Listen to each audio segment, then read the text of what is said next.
great panel and for coming to have this conversation. We thought we would do this in a very conversational style and not have you, with the last act before you go to lunch, have to go through speeches and the like.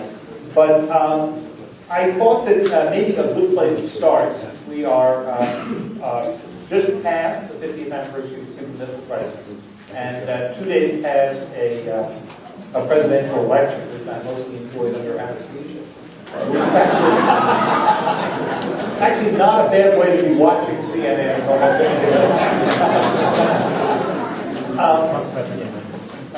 I thought I would start with the Cuban Missile Crisis and ask Graham a question that Graham and I suppose he's poised at Harvard called Central Challenges of American National Security Strategy and Threats. And one of the things that we frequently ask our students, and Graham made the subject of a separate conference at Harvard earlier this fall, was what the lessons are out of the Cuban Missile Crisis that helps apply, particularly to Iran, but perhaps as well to the other nuclear crises we are facing. Graham, you've often referred to Iran as a Cuban Missile Crisis in slow motion. So tell us what the similarities and differences are and what those lessons from the crisis are for the Iranian confrontation that the president's now got to go turn back to. Thank you, and it's a pleasure and privilege to be here, to see so many citizens that play such important roles across the country, helping people try to think about it. Many of you here are old enough to remember the Cuban Missile Crisis. Students today find it totally incredible.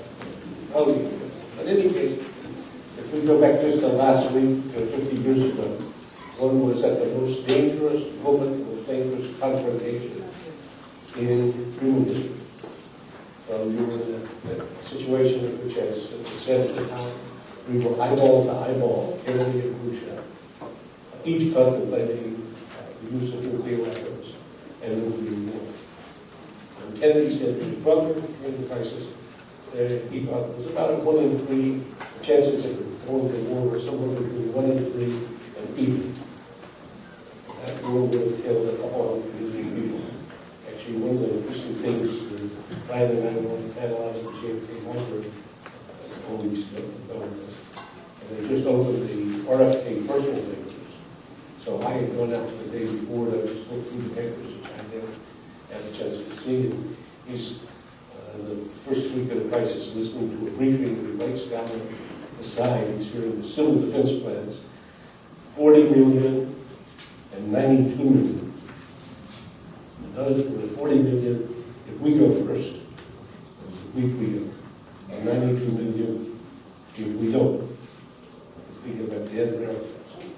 And he just thinks, whoa, wait a minute, this is hard to do. In any case, that's back in the Cold War, that's a long time ago, thank God that's gone.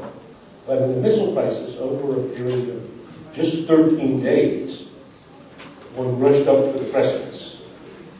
And I compared this, as David said, in the case of the building confrontation with Iran, which may occur, let's say, beautifully over the next 13 months, or more in slow motion. Where you can see the two parties, the U.S. and Iran, moving almost inexorably towards a confrontation, which will look not unlike the confrontation that Kennedy was looking at when he got to the end of the second week. So 2 weeks ago, the 27th of October, the final Saturday. So the White House came on the final Saturday, 27 October, his advisors. They were deliberating. The U.S. had installed a blockade of Cuba. It hadn't worked in the sense that the missiles were already there. We're approaching readiness to be launched against the U.S. Advisors said there are only two choices, Mr. President. You can attack the missiles in Cuba to prevent them being capable of attacking us, or you can acquiesce with Cuba becoming a strategic nuclear offensive base for Khrushchev and embolden him for a subsequent step against Berlin. Well, this was sort of damned if you do and damned if you don't. So they had analyzed these two options. The first option, we attack. Well, maybe some of the missiles are operational if they launch against us, or maybe the Soviet Union acts against Berlin, or attacks our missiles in Cuba, and you get to nuclear war. Alternatively, you act against what's happening. Khrushchev is emboldened to try to seize Berlin. That was another place where we were prepared to go to nuclear war. So these two options were, and actually because there were secret tapes made of this, you can go and be a fly on the wall listening to people deliberating. They think, well, this option, that's not very good. Well, you go to the other. This option, that's not very good. We don't do it. Back and forth, back and forth. This goes on the whole day.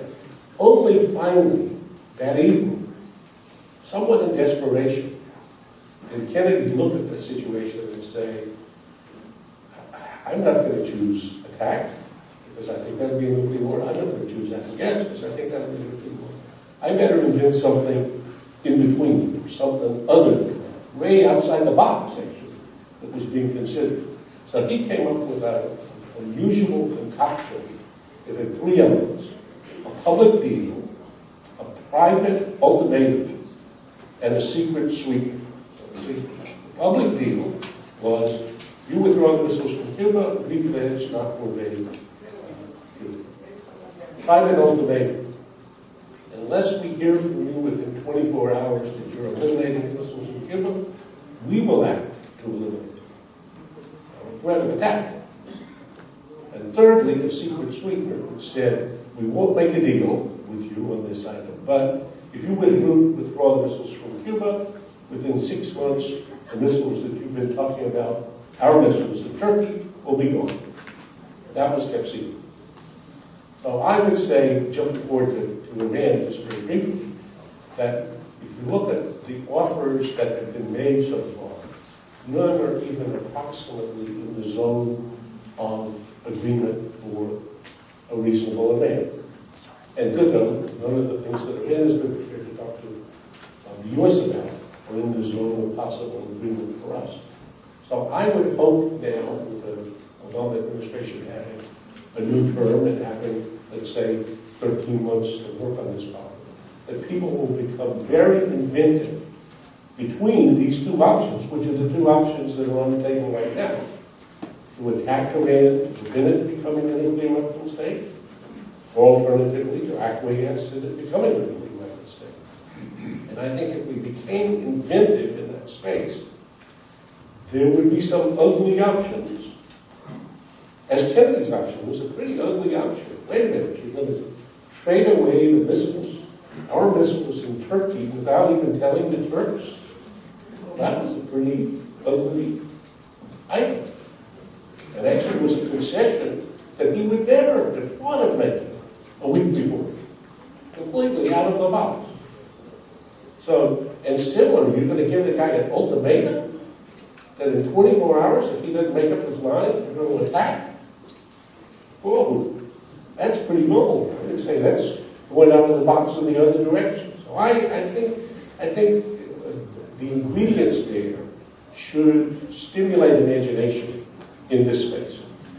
Well, thanks very much, Grant. This will tell you, you've written about Castro, and of course, he was the odd third player in this whole drama. I think if Kennedy could come back today, the one thing about America that would most astound him, other than the fact that the Mayflower Hotel was pretty much like it looked like when he was here, is that Fidel Castro is still around. And you could almost imagine what he would say, and probably repeatable in a public crowd. But the nature of the Iranian regime and the nature of Castro's regime entirely different. Calculus entirely different. And yet you still have two states that view a nuclear capability, in Castro's case one that he was borrowing, in the Iranian case one that they are building, as a way of preserving sovereignty. And I'm wondering, if you look at these two cases, how you analyze the difference between the way Castro was looking at this 50 years ago, the way the Ayatollahs are looking at it today. David, thank you. We know so much more now about Fidel Castro's mindset, behavior, and his totally idiosyncratic behavior during the last 2 or 3 days of the missile crisis. And I think there are a lot of parallels with the kind of crisis that we potentially face with Iran. Arthur Schlesinger wrote that Fidel Castro, during the last day or two of the missile crisis, became psychologically dominant over the Soviets on the island of Cuba. Castro came to dominate the Soviet generals, and he came to dominate the KGB senior officer there, and just about the whole Soviet high command.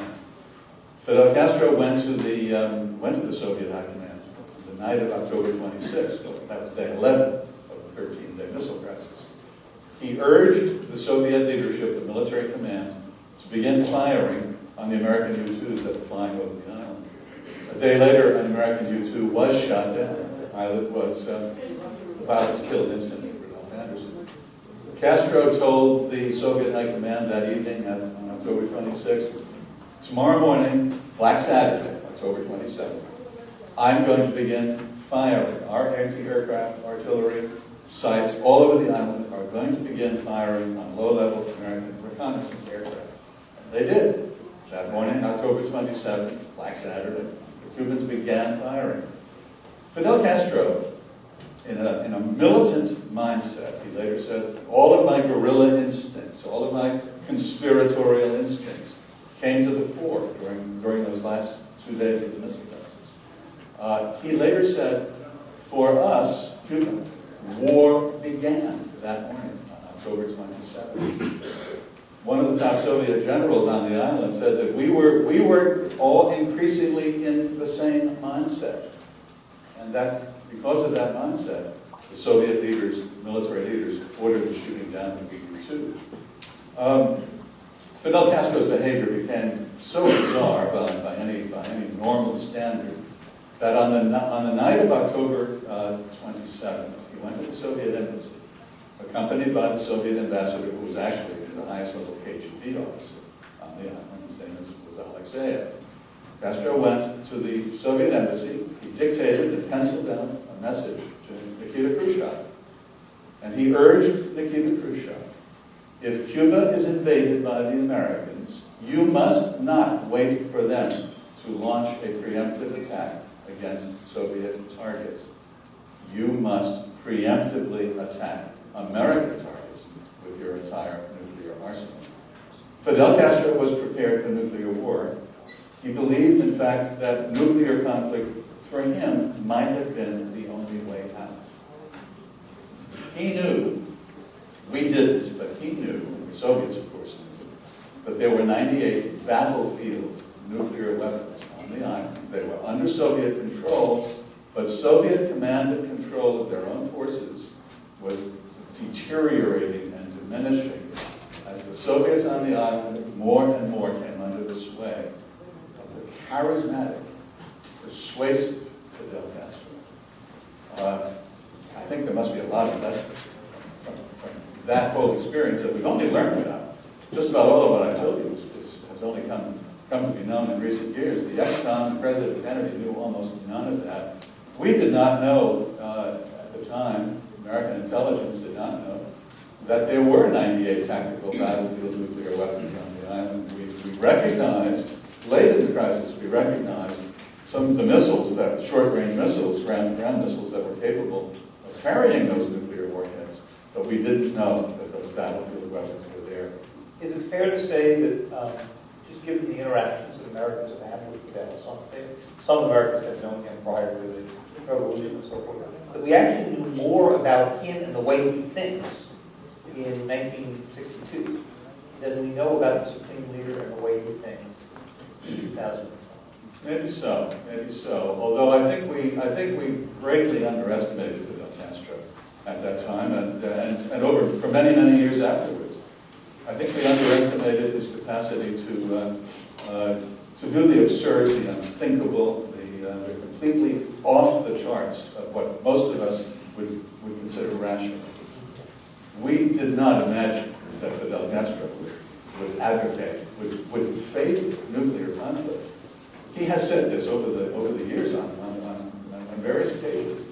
If I had control of those battlefield nuclear weapons, I would have used them against an American invading force.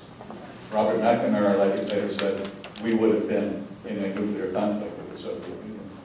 And just David, one footnote, about what we understood about Castro. I mean, this letter that Brian described arrived in Moscow proves this. Whoa, this guy is out of his mind. He's talking about us going to general nuclear war. And part of that was part of the frame of mind in which Khrushchev, had a sense that things were getting out of control. So, your question about whether we understood, Khrushchev was just shocked by how out of control he was with respect to such an issue. Important to take your allies with care. Danielle, so you've heard the lessons of Cuba. You're thinking ahead to Iran, and as Graham says, the next 13 months.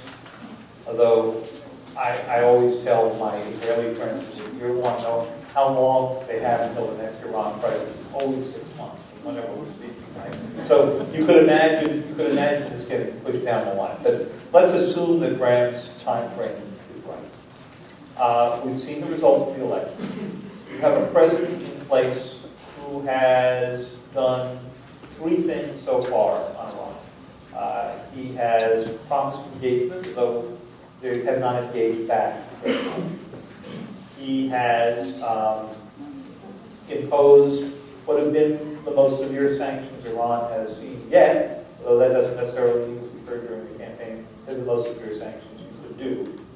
And he has expanded, if you believe what you read in the New York Times, and I know Graham never does, but if you did, he has expanded Olympic Games, the most ingenious covert program the United States has ever run against trying to undermine a country's nuclear infrastructure without actually attacking it. So those have been the 3 major elements. What's worked, what hasn't, and what does he need to do in the next year and a half? Because these guys, we're doing history, and they've all had a chance to listen to the tapes. The Obama tapes aren't out yet. First of all, it's a pleasure to be here. One of the things that I think many of us, whether we were Republicans or Democrats during the election, lamented was the lack of conversation about national security around the country. And we got a little bit of it at the end in the debate in Benghazi, but really it didn't use the campaign in any way. And you all are the exception for that, state by state by state. So from a national security one to you all, thank you so much. You were one of the few people that I've talked to during the election that cared about something other than the unemployment rate and taxes. So thank you for that. But your point, I can listen to this conversation about Cuba all day. It's riveting. It teaches you how little you know about what's really going on. And I want to come back to the comment you made about the Supreme Leader before I answer your rather difficult question. I think the Supreme Leader is within a conundrum about whatever my quote can be, as people think. Politicians do have a lot in common. And it doesn't matter whether they're Muslims or they're Jews or they're Christians. Supreme Leader is a theocratic leader, to be sure, but he's also a political leader. And I think that his prime aim inside Iran is regime. That's what the Iranian Revolutionary Guard, which was created to facilitate the export of the revolution, which is the prime instrument of management of terrorist groups around the world that are sponsored by Iran. Nonetheless, 2-3 years ago, had its mission changed to primarily be about regime protection. They also have a large part of running the economy, which is one of the reasons why it's going so badly. But I think that tells you a lot about what the Iranians are interested in, what they're worried about. They're worried about the young population. Sure, they're worried about outsiders, but this is a big deal to them, and that, at the end of the day, is what Khamenei wants. He wants the system of the Islamic Republic of Iran, not like Ahmadinejad or Sanjan. He wants the system to continue, and that is a political desire, maybe underpinned by a religious desire, political desire. So that's good news in some ways for President Obama, because unlike the suggestion of some that the Iranians are somehow outside our ken, people that we can't talk to, that we just don't understand them. That they're taking their orders from God. They're irrational actors. They may be irrational actors, but I don't think they're irrational in a religious way. They're irrational actors because they don't necessarily calculate the odds the right way. I actually like the paradigm that Graham laid out, the question of how Cuba was resolved. Because, there are always models. And the truth is that a lot of this has gone on in different forms with Iran up to now. Iran has been offered several public deals. There was the deal that they were offered, which then fell apart, and which the Brazilians and the Turks tried to re-up for them. They've been offered some private deals. There were reports last week in the Israeli press, I think reliable reports, that the Obama administration has been in ongoing direct talks with the Tehran regime for some time. I'm not quite sure that they were correct that Valerie Jarrett was signing them, but I'm going to leave that good enough to get reporters to figure out and then tell me. And of course, we've been involved also in the threat part of this, publicly and privately. Okay? We've been involved in a covert war against the Iranian nuclear program. We've been joined by some European allies and by the Israelis. Make no mistake, the Gulf Arabs, the Sunni Gulf kingdoms who are desperately afraid of Iran, as afraid of Iran we should act as the Israelis have been engaged in a not terribly covert war against the Shia regime inside Iran. It's sponsored all sorts of citizens. Iran is only 50% Shia Persian. There are lots of other nationalities inside, and they have relationships with Kurds, Sunnis, others who they have relationships with outside powers. So there's a lot of moving parts. It's not the thing that you see on the front page of the paper. But the bottom line that we've seen, and that we agree on, is nothing has worked so far. And so that is the prospect ahead. Now, the real problem for me is I can't figure out who the Soviet analog is here. If Khamenei and the Iranian Revolutionary Guard Corps are Castro and Cuban. And I want to ensure that you understand that he's not the sole decision maker. The IRGC is an important player as well. Not even judges enough. It's going to be out next year because they're going to have elections. But who's controlling them? Who do they listen to?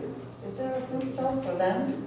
And I believe, and I've studied the Middle East a lot, and there isn't one. I don't think that there's anyone out there. To the contrary, I think that they see themselves as a very important regional and global leader, much more so after the Arab Spring. And again, there's so much to talk about in these conversations. But the Arab Spring is deepened the cleft between Shia and Sunni in the Middle East. And obviously, the Iranians are Persians, they're not Arabs, but still, they perceive themselves as really owning that mantle of Shia leadership. So I don't think there's anybody out there that can talk to them. Certainly not the Saudis, for whom they have nothing to contend and who have their own problems. I don't think it's the Russians, because I think they're well aware that the Russians, despite their pretensions and aspirations, are in fact no Soviet Union, notwithstanding the conversation about that during the campaign. So I don't think there's any rational player out there. In addition, there's another wild card that didn't exist during the Cuban Missile Crisis, and of course that's Israel. Because it's not just about us and Iran. It's also about the perceptions of the Israelis, and the Israelis haven't spent 13 months. As David said very nicely, they said about, more than 6 months. And I don't know whether that was a head fake or a real deadline. All we know is that there's going to be an election in Israel in February, and there's not likely to be something happening before that. So what works here? I've managed to filibuster my way all the way through, so I don't know how to answer the hard question. I'll tell you what I think. I think the United States is prepared to accept a nuclear armed Iran. I think the United States will accept a nuclear armed Iran. And I think a lot of the conversation that will go on heretofore, or henceforth, is about how this is a totally manageable issue. We can contain them. We can deter them. After all, they're not the Soviet Union. I think that is what will happen in Washington. Whether the Israelis will go along with that is another question. What that will lead to, in my estimation, is not just one crisis, but the armament of the rest of the Middle East. In not because that's a wise idea or a desirable outcome, but because they will no longer trust either us or the Israelis to defend them. So I think that's what the outcome will be.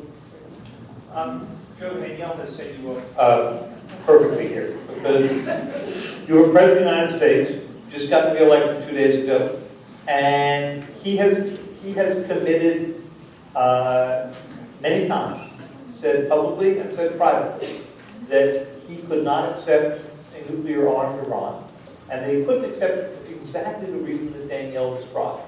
Not that they couldn't necessarily be contained in and of themselves, but that it would start a proliferation race throughout the Middle East, starting with the Saudis, maybe Egypt, maybe Turkey, so forth and so on, and that was the difference between this case and the Soviet Union-like thing that was able to work back then.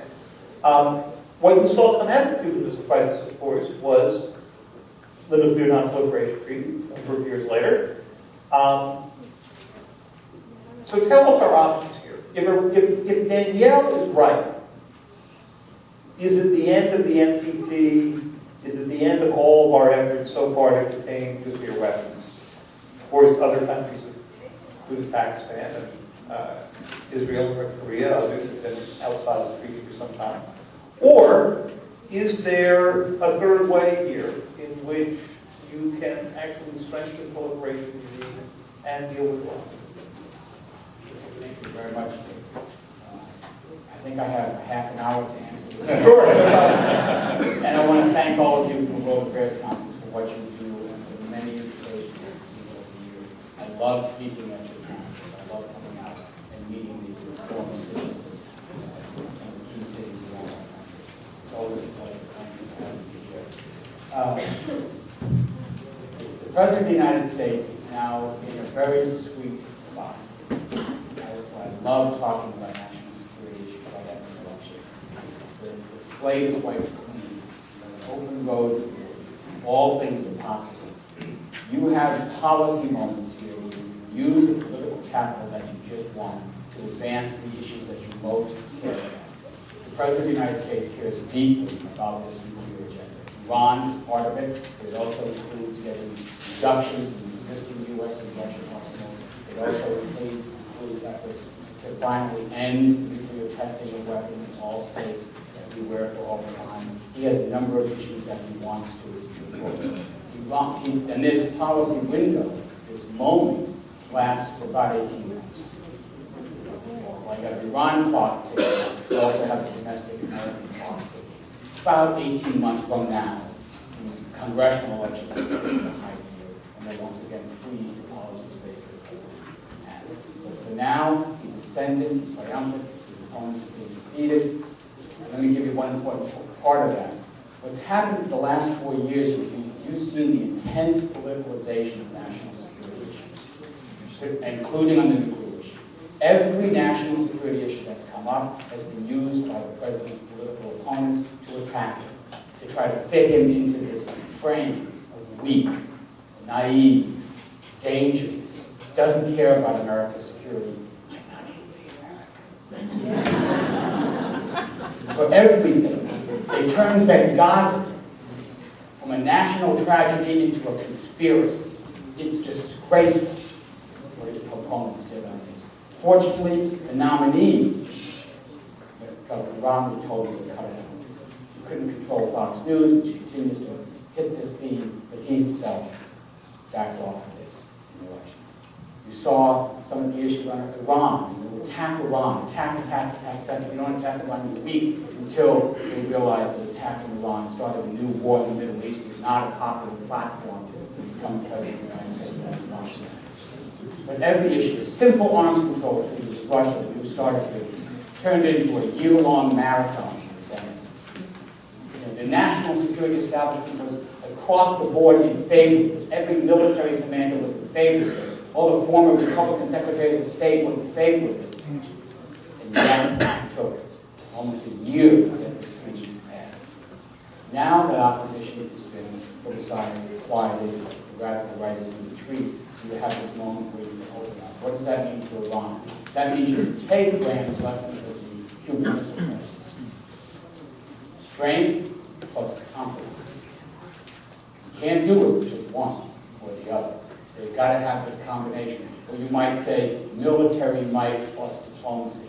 That's the combination. It's both. And you can apply it to Iran. We have the strength. We have these guys in an iron box. They are going nowhere.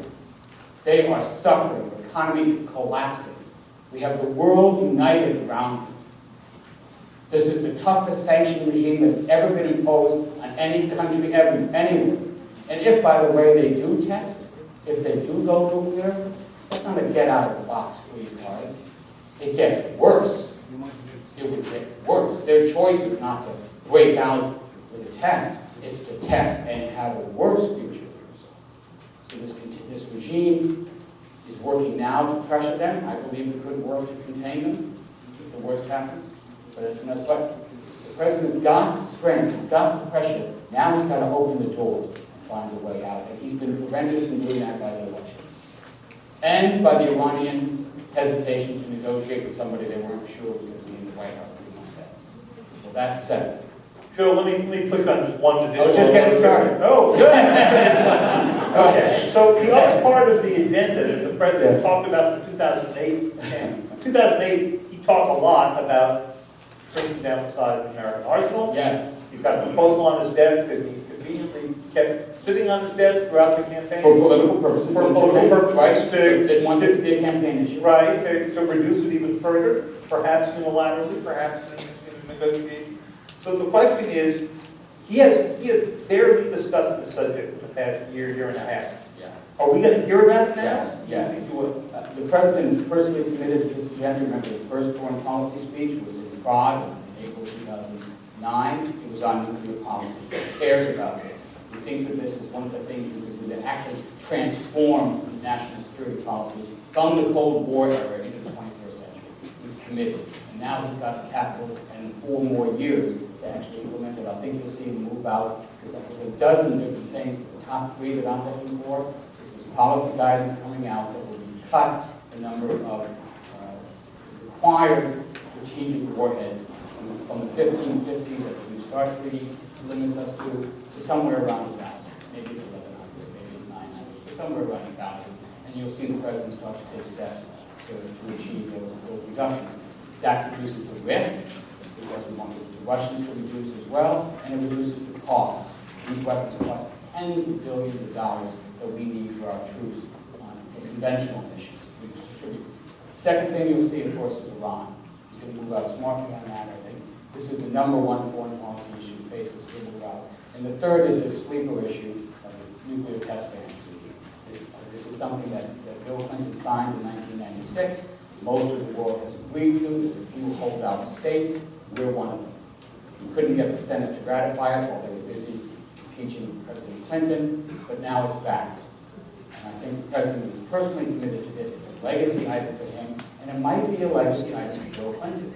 You could see this very successful team you saw in the last couple of months come back again next year to push the Senate for approval of the Comprehensive Test Ban Treaty. We need this kind of treaty to stop India from testing, to stop Pakistan from testing, to stop China from testing. It's not an absolute barrier to them. There's another limitation on these people's ability to develop new weapons. We don't want that to happen. Great. Grant, let me ask you to react to 2 things that we've heard here. First, on the narrow question of the test ban. My math isn't all that good, but by my count, the president just gained two more seats in the Senate. That's not anywhere near enough to win what he needs to win for passage of the treaty. Do you see a future in that one? And second, to think about what Danielle had said. She believes we're moving toward a slow acceptance of an Iranian weapon. I want to ask you whether you agree and whether it would make a difference if you accepted a weapon versus the capability. 2 easy questions. First, I agree mostly with what Joe said about it's clear that this president feels the nuclear issue with his bones. It was a very strange thing, actually, that in April of 2009, when he gave his first speech in Europe, we were in the midst of a financial crisis, just about falling into the Great Depression. Remember? And he said he's going to talk about nuclear security. at a Prague summit. And most of the people, including his political advisors, said, what? Don't you understand that economies are about to go to hell? We're at risk. The Europeans have got to be part of this picture. You should be talking about the economy. He said, no, I'm going to talk about nuclear security. So he gave a great speech at Prague. I actually, if I could ask me, I would have said, work with the economy first. Because I was a Clintonite, it's the economy stupid. But in any case, he chose differently because I think that reflects something that he cares about. So I think he goes certainly right that the nuclear agenda will be something that will now move. I think he may try with the comprehensive test ban. I certainly believe that it would be in America's interest to ratify the comprehensive test ban for the reasons that John explained. If I were betting it, I can't get the number of votes. And I think until they count votes, they're not going to do it again because Senator Kerry remembers vividly having, and Vice President Biden having gone up the last time and not counted their votes before they. So I hope this is correct. I think actually the notion that Clinton might become engaged in it would be interesting. On Danielle's, I wish back and forth with this. So I would say, if it ran the word together on nuclear, and they conducted a test, would that change the world? And if it were not for the fact that it's nuclear, then it gets impact on what will happen in Saudi Arabia, and what will happen in Turkey, and what will happen in Egypt, if it gets attacked together, and what would have happened in Syria. In Syria, today, had enough for the first nuclear bomb. If the reactor that had been bought from North Korea had been bombed by the Israelis in 2007. So you looked and you said, well, gee, probably a lot of these people have already thought of this thing, like Assad.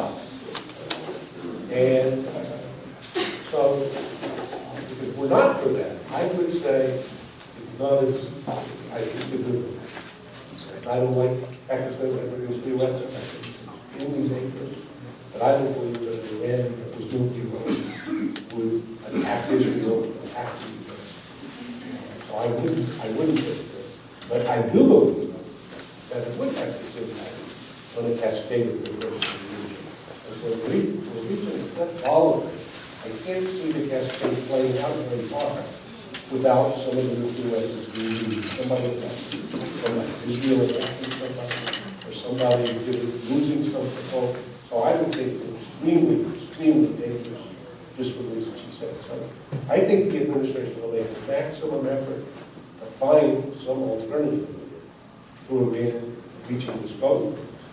I think actually it's not clear that, and the CAA, American Intelligence Community, say publicly, which I also believe, that it's not clear that there's a decision been made by the Supreme Court to actually cross the goal line. What's clear from the pattern of activity is that Iran has been moving carefully, cautiously, deliberately, but non-provocatively, as far as they can do, they can get away with it. So part of what's interesting about the current strategy that's emerged of stiff sanctions, plus sabotage, plus some secret sauce, plus a readiness to negotiate, but never quite getting there, is setting the table. So I would say, I wouldn't bet that it's successful, but I would say there's a very good chance that if we're imaginative and very realistic, as realistic as Kennedy did, once he sort of looked at how terrible the other options were, there will be an option. I hope. So we don't have a whole lot of time, so we want to get a few questions from all of you. So raise your hand, tell us quickly who you are and what you want to ask, and I'll direct the question you have here. Ma'am. I think you probably can hear me, right? Yes. Okay. We've talked this the panel on education with regard to the United States. But we just had a speaker, none of them ran an underground school for girls in the Taliban. He told us that education is probably, especially in a place like Afghanistan, is probably more key to than making sure the military is up and running.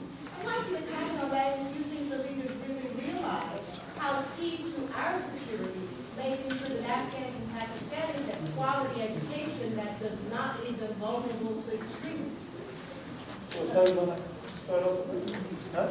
Okay, I'll pass on that. Danielle?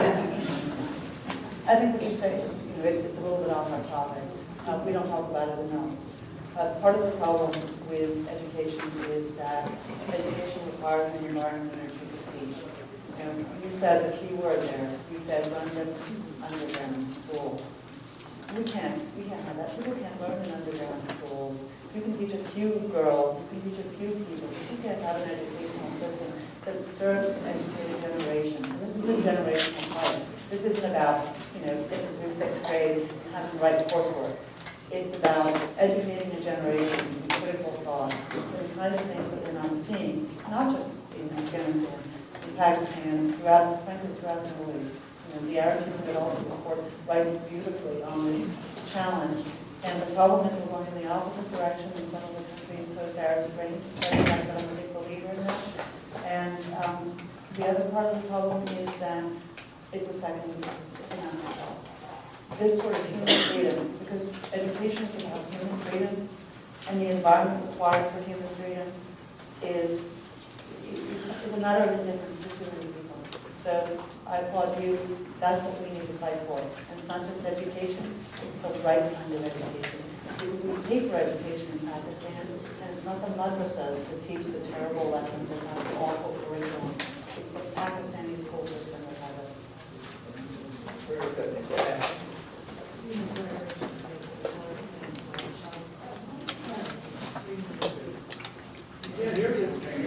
Speak a little louder.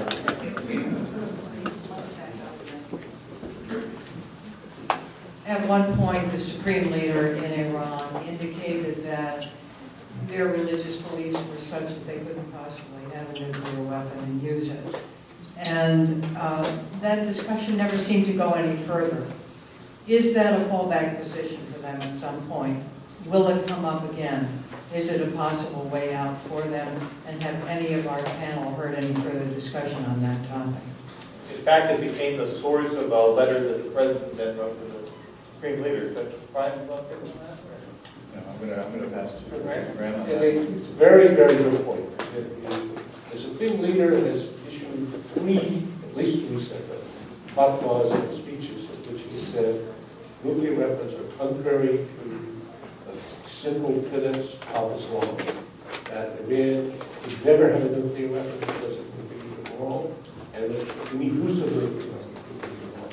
So I would wish and hope that if one thinks about what's the construct of this package that might conceivably be put together, that actually that enshrining that in whatever agreement is possible would be an opportunity. Now, we also know, if you look at it historically, that in this Islamic Republic, things that have been declared to be contrary to Islam and verboten have subsequently been done. So he could reverse this, or his successor could reverse it, if they decided to make a different interpretation. But I think we should actually, in effect, test them at the word. And emphasize this. This is important. It doesn't mean they absolutely won't do it, but we should continue to stress this, and as they do, they often bring it up.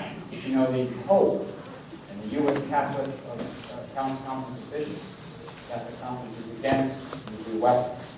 They believe these are weapons of genocide. No one should have them, and they should be eliminated. Catholic countries still have nuclear weapons. Catholic leaders still favor nuclear weapons. But it is a moral barrier. It's one of the things that you don't want to forget, that you don't want to brush aside. It's part of your arsenal in convincing countries and the world to move away from these deadly weapons. Tommy just wanted Thank to you. support. Thank you. I've been in the back, and I have to add something. My father was governor of Florida during the Cuban Missile Crisis, and his concern was that if the United States did not take a preemptive strike, that Florida, which was being armed daily on a massive basis, would be attacked first by the Soviets and by the Cubans, and it would totally have destroyed millions and millions of people of Florida. So having been a World War II veteran, as was John Kennedy, he in his discussions with John Kennedy is one of those who advised the president to do a preemptive strike. He said, you will never have a better opportunity, you will never have greater cause, and you will never have the opportunity to diminish the harm upon the United States that you do now. So Kennedy, in finding a third way, was successful, but the risk to Florida, if the third way had not succeeded, would have been total devastation. I just wanted to add that historical note. Thank you. You know, there were actually discussions in the XCOM about evacuating Miami. I left Miami yesterday because I'm here. I'm not used to this weather. Yes, Florida would have been ground zero, but President Kennedy really never had a strong desire at all to use military force against Castro. I mean, I think that was characteristic of his entire administration. He resisted using American military force during the Bay of Pigs, when he was under a lot of pressure to do it, as the exile brigade was failing on the beaches of southern Cuba. President Kennedy probably would have avoided invading Cuba on October 28th or 29th or 30th, because there was always the other option of what's known as the Cordier deal, in which Kennedy would have agreed publicly to withdraw the missiles, our missiles, Jupiter missiles, from Turkey, probably from Italy. I don't think that Kennedy would have gone to war in Cuba, except under the most unimaginable circumstances. Knowing what we now know, what would have happened if he had listened to his military advisors and the governor of Florida and launched a preemptive attack? If he had done that in the first few days, before the missiles were operational, and I don't know, maybe someone else does, maybe Graham does, I don't know if the tactical battlefield nuclear weapons were operational until maybe the 11th or 12th day of the crisis. So your question really, it depends on when we might have attacked. If we had attacked Cuba... He didn't know that there were 158 nuclear weapons already stationed in and around Cuba. And we didn't know that for decades.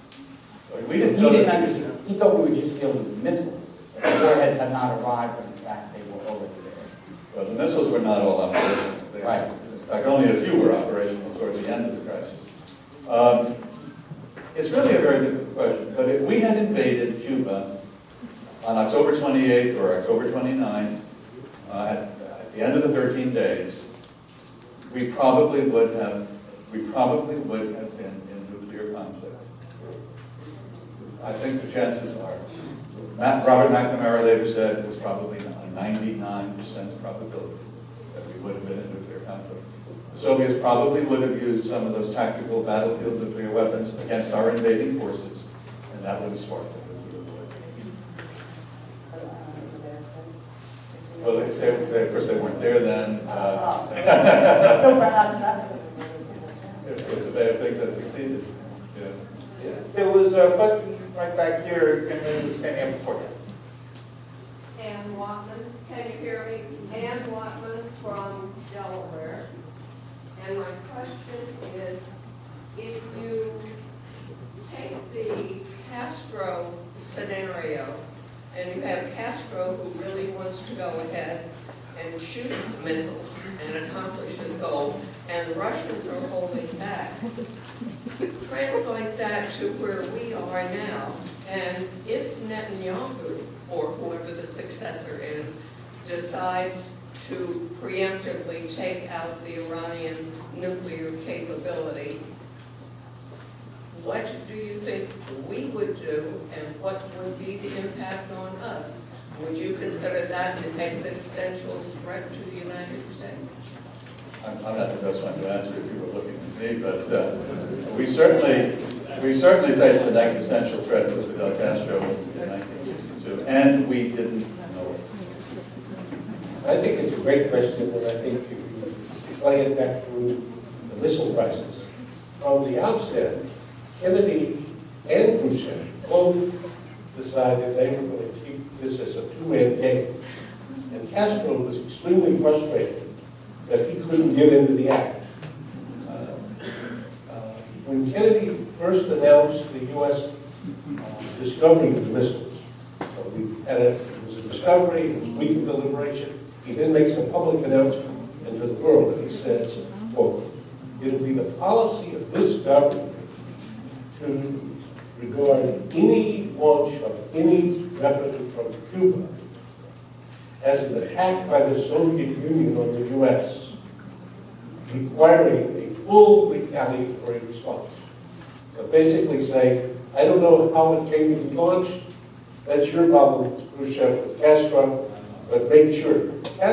Khrushchev then, immediately after this, begins to talk to his defense minister saying, make sure for sure there's no way the Cubans can, by any independent action, trigger these weapons. So that's the tussle is going on. One of the reasons why the Iran chapter is much more difficult is just what you say. There's three actors here. There's the Khrushchev equivalent, that would be the supreme leader. There's Obama or Kennedy, but Netanyahu is not Castro. If Obama had his choice, I'm sure he would have Netanyahu sit quietly and let me play this game. Okay? But I think that's not his choice. We're out of time, but I want to ask Danielle and Joe very briefly on this issue. This is a fascinating question. The question of what President Obama would do if the Israelis launched an attack might have had a different answer last weekend than it does next weekend. So, Danielle and Joe, can you give us your thinking about it? Sure, I'll be very quick. We have never militarily intervened in Israel's war. But if Israel were to attack Iran, there would be tremendous pressure from some quarters of the political establishment to come to Israel's aid. If we were to do that, it would start a major war in the Middle East that would make Iraq and Afghanistan a warm-up act. This is why the Joint Chiefs do not do this. This is why we should not have any illusions that there is a military solution to this problem, that it's some kind of magical strike that's going to happen in 1 or 2 days, and then Iran will come to its senses. A military strike on Iran would provoke that which we seek to prevent, an Iranian dash to get a nuclear weapon as fast as they could by whatever means they could. Joe, you're right, we've never intervened before, but I think it's pretty clear that the Iranian response is to close off the Strait of Hormuz. We would get it reopened. So that would be a way, that would be a halfway way into the war. So there's everything, there's ranges. There's kinds of things we can do to assure freedom of seas, free transit, that would not be an attack on Iran. But that also has its risks, because the Iranians would try to keep those straits closed. Or take a shot at America. So everything becomes highly risky. Once there's an exchange of fire between the U.S. and Iran, you can see as fire quickly out of control. Danielle, you get last word. You mentioned the Israeli decision to take out the Ploughshares in Syria, and there was a conversation between Edward Olmert, who was then the prime minister from a different political party of Israel, and George Bush, also from a different political party. And he said, we're going to go ahead and do this. And Bush said, I'm going to ask you not to. Bush recounts this in his memoir from Carl, because hindsight is, I guess, 2020. I'm going to ask you not to. And Olmert said, I understand. I'm afraid we're not going to be able to comply. I suspect that's exactly what David Netanyahu would say in a conversation with Barack Obama. Would it result in what Mr. Cirincione suggests?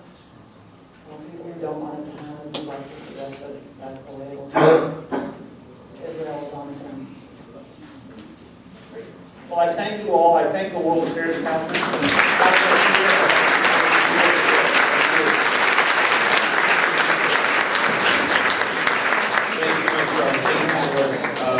We ask that you all clear the room for just 15 minutes so we can reset the table.